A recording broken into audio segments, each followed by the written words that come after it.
Pai, do Filho e do Espírito Santo. Amém. Vinde, Espírito Santo, enchei os corações dos vossos fiéis e acendei neles o fogo do vosso amor. Enviai o vosso Espírito e tudo será criado e renovareis a face da terra. Oremos.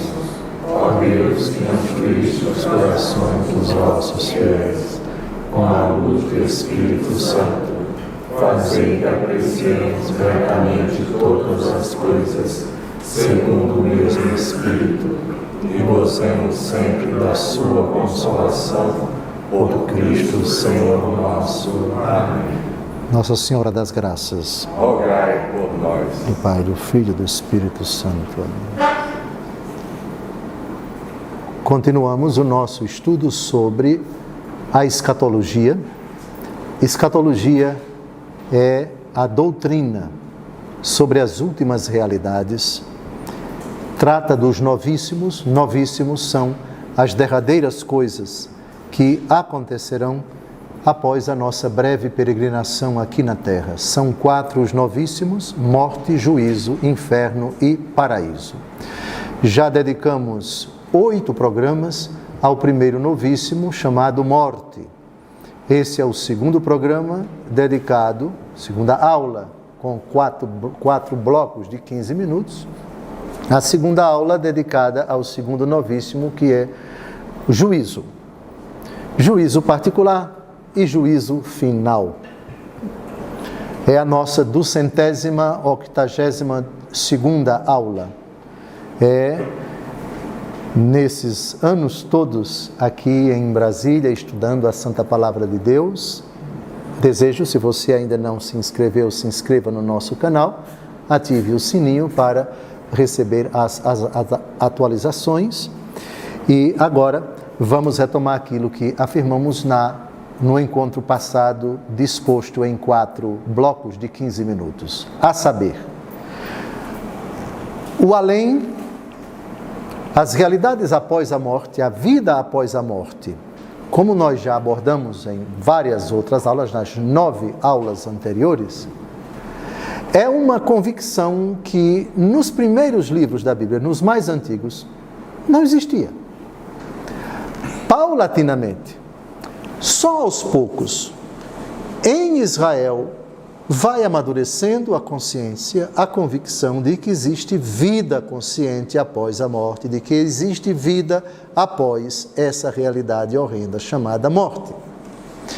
Isso faz com que as convicções decorrentes da vida eterna, convicção da existência do céu, convicção da existência do inferno, convicção da existência do juízo particular, do juízo final, também vai amadurecendo muito lentamente nos livros do Antigo Testamento. Agora nós vamos entrar em cheio já no Novo Testamento. Julgamento no Novo Testamento é uma realidade que aparece constantemente nos discursos de Jesus. Jesus fala dessa realidade. Acredito que todos vocês sabem qual é o texto mais famoso a respeito do julgamento pronunciado por nosso Senhor Jesus Cristo.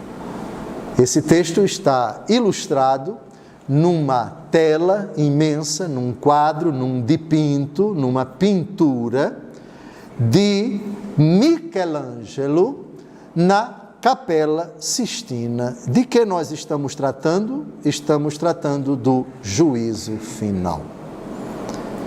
O juízo final é, dentre todos os ensinamentos de Jesus, o mais claro, o mais explícito, o mais, ao mesmo tempo, horrendo e maravilhoso. Horrendo porque trata da condenação eterna, apartai-vos de mim, malditos, e maravilhoso, vinde benditos para o reino do meu Pai. É o arremate da história. Mas atenção, Jesus fala muito pouco, mas fala muito pouco do juízo particular. Eu acredito que é melhor que nós comecemos o estudo sobre o juízo particular por 2 motivos. O juízo final é o arremate da história de todos os homens. vai ser o último dos últimos, o último momento da história da humanidade. A história da humanidade vai chegar ao fim com esse acontecimento. Já vamos ver agora aqui, Mateus capítulo 25, mas depois de lermos esse texto, que vai precisar de uma explicação, versículo por versículo, nós vamos abordar versículo por versículo o juízo final. E tem que ser. Por quê? Porque o juízo final contém todas as atitudes que podem levar uma pessoa para o céu e todas as atitudes que podem levar uma pessoa para o inferno. E Jesus cita todas, num paralelo maravilhoso. Porque tive fome e, porque tive sede e, porque estive preso e. Então, Nosso Senhor descreve com minúcias quais os atos meritórios que, no frigir dos ovos, quando nós deixarmos esta vida, vamos levar para apresentar a Deus. Levar ou não levar? Por quê? Porque levando, dependendo se serão boas ou más, essas obras vão selar o nosso destino eterno. Ouviremos: apartai-vos de mim, malditos, do lado de lá ou de cá. Se estivermos entre os eleitos, ouviremos Jesus pronunciar para os condenados. É o nosso desejo. Quer dizer, o desejo que estejamos do lado direito dele. Ou que Deus não nos permita, Deus nos livre disso, Deus nos livre disso, estarmos no lado esquerdo para ouvirmos de Jesus essa sentença horrorosa. Então, vamos ler Mateus capítulo 25, acho que é do versículo 31. Vamos ao texto. Quando o Filho do Homem voltar na sua glória, e todos os anjos com ele, sentar-se-á no seu trono glorioso. Todas as nações se reunirão diante dele, e ele separará uns dos outros, como o pastor separa as ovelhas dos cabritos. Colocará as ovelhas à sua direita e os cabritos à sua esquerda. Então o rei dirá aos que estão à direita: vinde benditos de meu Pai, tomai posse do reino que vos está preparado desde a criação do mundo, porque tive fome e me destes de comer, tive sede e me destes de beber, era peregrino e me acolhestes, nu e me vestistes, enfermo e me visitastes, estava na prisão e viestes a mim. Perguntar-lhe-ão os justos: Senhor, quando foi que te vimos com fome e te demos de comer, com sede e te demos de beber? Quando foi que te vimos peregrino e te acolhemos, nu e te vestimos? Quando foi que te vimos enfermo na prisão e te fomos visitar? Responderá o rei: em verdade, eu vos declaro, todas as vezes que fizestes isto a um destes irmãos mais pequeninos, foi a mim mesmo que o fizestes. Voltar-se-á em seguida para os da sua esquerda e lhes dirá: retirai-vos de mim, malditos, ide para o fogo eterno, destinado ao demônio e aos seus anjos, porque tive fome e não me destes de comer, tive sede e não me destes de beber, era peregrino e não me acolhestes, nu e não me vestistes, enfermo e na prisão e não me visitastes.